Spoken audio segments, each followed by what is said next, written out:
For Crema Media's Polity, I'm Sane Dhlamini. Former ANC MP and now ADeC leader Dr. Makhosi Khoza joins me to discuss her new political party, African Democratic Change. Welcome, Dr. Khoza. Thank you, Sane, for having me. How would you respond to political analyst Dhlamini who recently said your move was unstrategic? Well, you know, the reality of the situation is that you can say my move was unstrategic, you can be saying whatever. It depends what is your motive for participation in politics. If my motive for participation in politics is about power and getting a position or getting a ministerial position, then my move was unstrategic. But if my motive for participation in politics is about facilitating sustainable change in South Africa, I do not believe that my move was unstrategic. I still believe it was strategic. Even if it means I don't necessarily fight the elections in 2019, but if I am able to build a good, solid platform where you build young, moral and ethical leaders, to me, that is not an unstrategic move.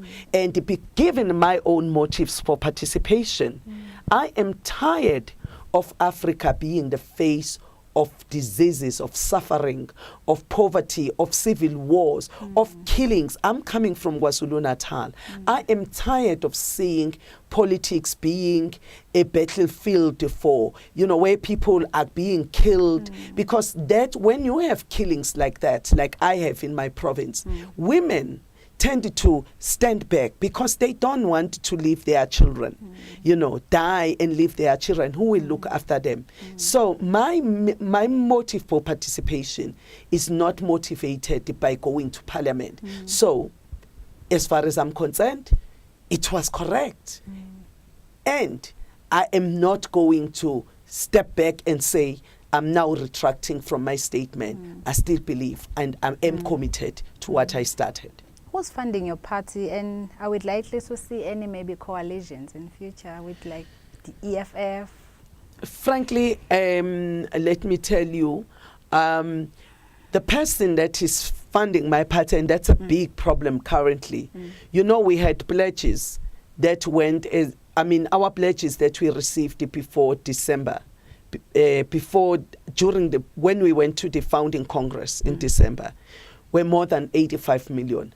That has been reduced to almost zero because business, they feel that Cyril has to be given an opportunity to rescue the economy. I agree with them. However, on the other hand, we have to be careful about, allowing democracy to be reduced to the consensus of the moneyed. I think it is very important for us to understand that if we wanted to sustain a democracy in South Africa, it should not be about a billionaire politician. It should really be about every citizen, and that citizen being able to change, to be able to participate in the electoral system. At this point in time, for you to be able to get into the IEC voters roll, you need about 600,000. And who can afford that? There are very few people who can do that. So we are distorting the system. Hence, we are fighting for the change of the electoral system. And I also wanted to say to you, I really, really do think that it's important to understand that the person who has been fundraising for me has been having serious challenges with trying to convince business, because business really feel that Cyril should be given a chance. If Cyril does the right thing, do I have a problem with that? No, I don't. If he is prosecuting the people, if he's not going to strike a deal with Zuma, because I suspect that he's not going to send Zuma to jail. As far as I'm concerned, if we wanted to deal with this cancer of corruption, Zuma must replace his designer suit with that orange overall. that prison overall. He must go to jail so that it sends a strong message to everyone that corruption does not pay. If it does that, I would still support Cyril, but not necessarily going and supporting the ANC as such. So I am saying to you, Isaac Shongwe has always been there with me as my fundraiser, but we are going back to the drawing board, given the fact that our financial position is not good. You've been quoted as saying repeatedly, in Africa, each state fails because of corruption.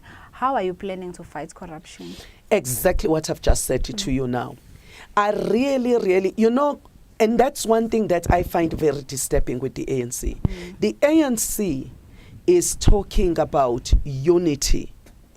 But what unity? You have a Secretary General that even as early as yesterday we've been reading about him and his scandals and the Guptas and the daughters that got some tenders and what have you. You also have the Deputy President of the African National Congress, who is known in Mpumalanga as one of the most corrupt people in that province. And if we are not going to have these people arrested and going to jail, there is simply no way we are going to be able to avert the situation that we've seen in Africa. Every state failed because of corruption. And if we are going to be having these deals of saying, no, Zuma, go, and we give you a golden handshake, obviously another one will also come and be corrupt and will also put up a fight. And again, the taxpayers will have to be paying this one a golden handshake to say, go now, you've messed up. So we will be in this vicious circle. And I'm saying we need to break this vicious circle. And that's my position. And I'm not changing on that. Are you able to divulge some of the ANC members, maybe MPs, who've been telling you to come back to the ANC now that Cyril is well, I mean, there's been a lot of members that have been asking me to do that. Just last week I was in Parliament. I'm not going to tell you about their names, but I was in Parliament last week, and almost every single member of Parliament of the ANC that I came across, in the corridors of Parliament that I bumped to, were saying, come back now. We are busy sorting this thing out. And I want them to continue doing that. And I congratulate them. I am happy with what Comrade Ranto is doing there, leading that process of the state capture in Parliament. I'm congratulating her. Remember, I joined the ANC because of South Africa. I didn't join South Africa because of the ANC. I think many people, they confuse that. The ANC was only as relevant to me as what it does to South Africa. And that is why I will support them for as long as they are doing something that is great for this country. And because I care about the future of this country, no, I will not go back to the ANC because I really want not a token woman president in South Africa. I want a woman of action, a woman of moral and ethical stamina, high moral and ethical stamina. I want a woman of virtue. I want a woman who is dynamic, a woman who is young.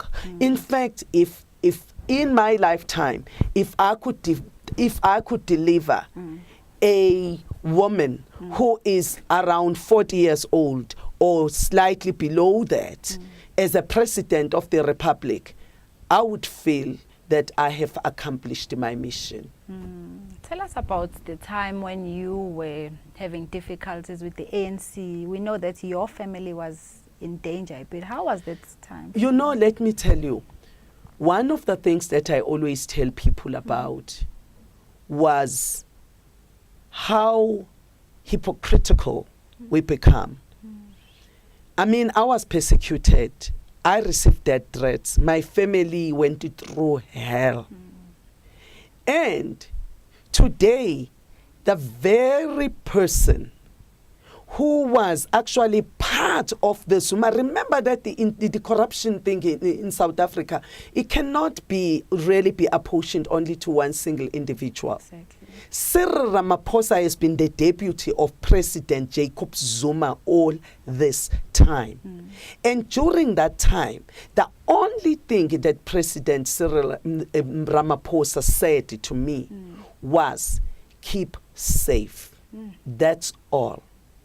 Here is a widow with 2 children, is being persecuted for standing for the truth. And all you can say, you are a leader, and you know deep down your heart that what she's fighting for is the correct thing. But the only thing you could do is to say, keep safe. To me, I see no courage in such a man.